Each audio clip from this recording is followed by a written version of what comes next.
Greetings, I am Phil Wolf from PDWare, and today we are going to discuss resource capacity planning and a 6-point self-evaluation to help determine your company's maturity in this area.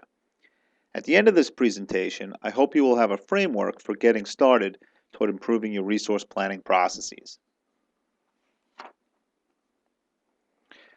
First, let's talk about capacity planning.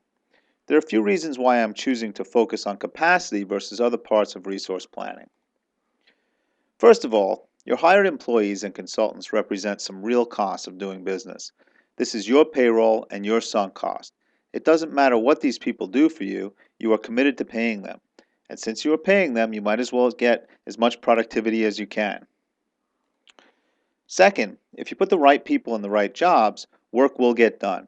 This is a proven concept that goes back before project management was used so prevalently. It turns out not everyone needs a task plan to be productive. However, we do know for sure that if you assign someone to a job without the necessary skill set, the assignment is not going to go well. Next, overutilization of a constrained workforce will cause a decline in productivity. Tired people do not perform well. They work more slowly and make mistakes. This happens to individuals, and it certainly can happen to groups. Skilled resource bottlenecks are a constant source of project delay for companies, and sometimes these delays will ripple across projects and have an even larger impact. The important takeaway is that these capacity-related issues are relatively easy to fix. With improved visibility and the right set of information, this set of issues can be addressed and managed effectively long-term. The remainder of this presentation will assist you to determine if you have a clear understanding of your resource pool and its capacity to deliver. Now, there are 6 evaluation points of resource capacity planning. The full picture requires an analysis of each of these. The 6 are visibility, utilization, fragmentation, allocation, skills mix, and shortfall. Let's review them one at a time.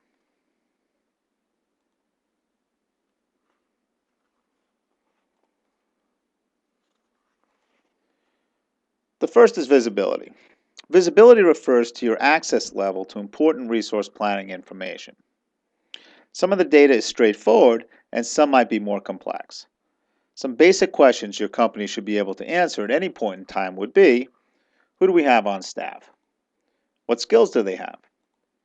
And when are they available to do some work? This information might be presented in a simple spreadsheet that highlights skills, proficiencies, and availability. Nothing complex here. The next area to discuss is utilization. Utilization refers to a ratio of assigned work to capacity. Overutilized resources have much more work assigned than they can actually accomplish. This usually means that some of the active work plans are not valid or credible. Some questions every company should ask itself include, who is overcommitted? Who needs more work to do? Can we transfer some of the work from people who have too much to those who don't have enough? This is a chart that shows over and undercommitted resources across time periods. The key is to pay attention to all of those outliers that exceed 20% from the desired state.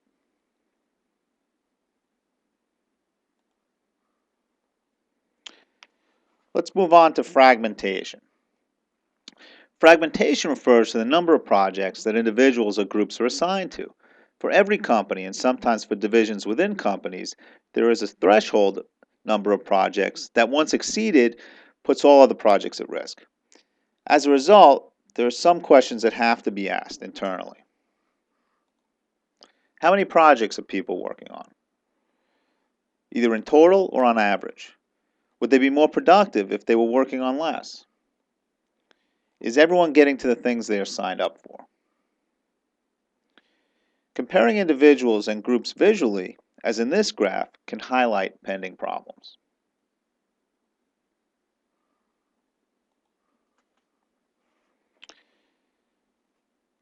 Let's move on to allocation. Allocation represents planned resource assignments up until the contributors reach their availability cap, which is their capacity. All assignments past that point are useless because the work is not really going to get done. We've covered over-allocation of resources, but the impact analysis on projects and programs to determine what is really achievable, that part is just as important. The questions to ask are, what is everyone working on? Where do we have the shortfall? And are there people on the bench or on lower priority programs that can assist the higher priority programs?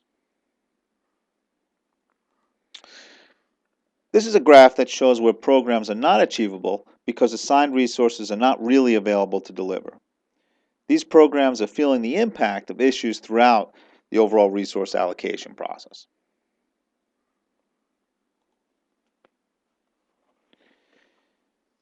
Now, skills mix is the next topic.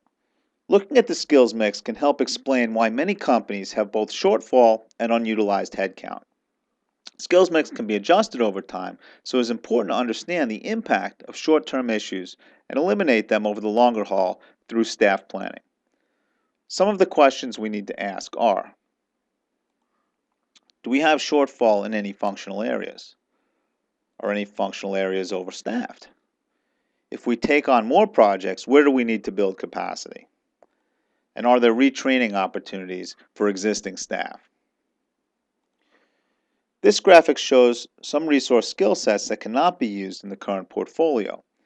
It also shows some areas where we need to hire or bring in contractors to fulfill demand.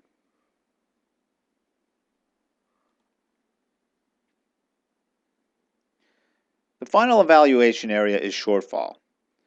To some extent, the concept of shortfall can be found throughout the other 5 steps. But analyzing and understanding shortfall is the best way to get right at the potential impact of capacity problems. The way in which shortfall presents itself provides clues to whether the team needs a short-term contractor fix or a change to the staffing model. Some of the questions that need to be asked include, is our shortfall constant or sporadic? Is our shortfall seasonal?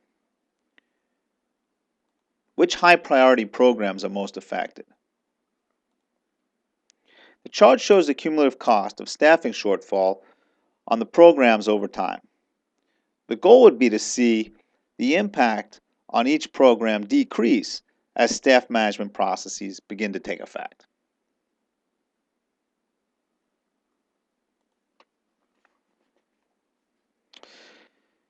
Now we have covered all 6 points of the self-analysis. If you feel your company cannot answer the majority of the questions we have presented, then it's time to do something about that. Getting started with resource capacity planning requires 2 major steps. First of all, your company needs to inventory the current resource pool. You need to ask yourselves, how many headcount do we have? What can they do? Are we paying the right amount for their productivity? Are they utilized properly? What is the cost burden of our unutilized staff? Then, once you understand the current situation, your company needs to look ahead and project what the future staffing model needs to be. The following questions become relevant.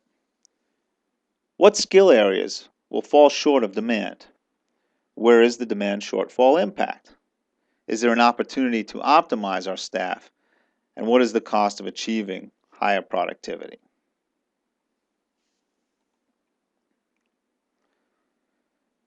Well, that completes our talk today. If you decide that you still need some help, you should consider PDWare as a partner.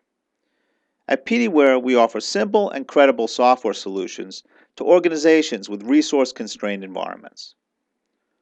Our email address is sales@pdware.com. Please send us a note. Thank you for your time today.